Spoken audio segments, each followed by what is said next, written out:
រឿងទុំជាវទុំជាកូនប្រុសរបស់ស្ត្រីមេម៉ែម្នាក់ដែលនៅស្រុកបាភ្នំខេត្តរវែង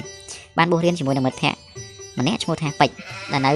ក្នុងវត្តវិហារធំហើយពួកគាត់ទាំងពីរមានចំណេះដឹងខាងមន្តអាគមស្មូតព្រមបីនិងធ្វើតាមលក់ប៉ុន្តែទុំគាត់មានរូបរាងស្អាតហើយសម្លេងក៏ព្រោះនៅថ្ងៃមួយលោកអ្នកទាំងពីរអង្គក៏បានសុំចៅអធិការដើម្បីទៅលក់តោត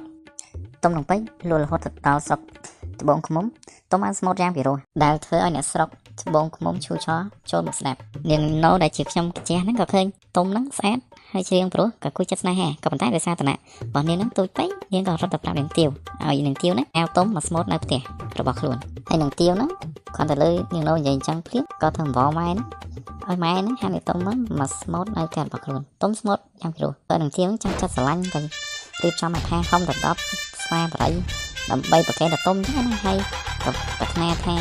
សូមឲ្យបានជួបទុំទៀតចឹងតែព្រឹកនាងទៀតហ្នឹងក៏ខូចដែរខូចមែនហើយនៅពេលហ្នឹងដែរនាងទុំក៏បានសូត្របទសាកាចឹងណាអកែវជំទើតូចតន់សែបមុនឲ្យនាងតន់ចាត់ហើយចំណែកឯនាងទុំវិញហ្នឹងគាត់តែឃើញនាងទាវឲ្យភ្នែកចឹងក៏មិនដឹងថាត្រូវធ្វើម៉េចគាត់ទៅហៅល្បិចដើម្បីកុហកលោកតាហ្នឹងសុំសឹកដោយបាននិយាយទៅកាន់លោកតាថាលោកតាកណាប្រហែលជា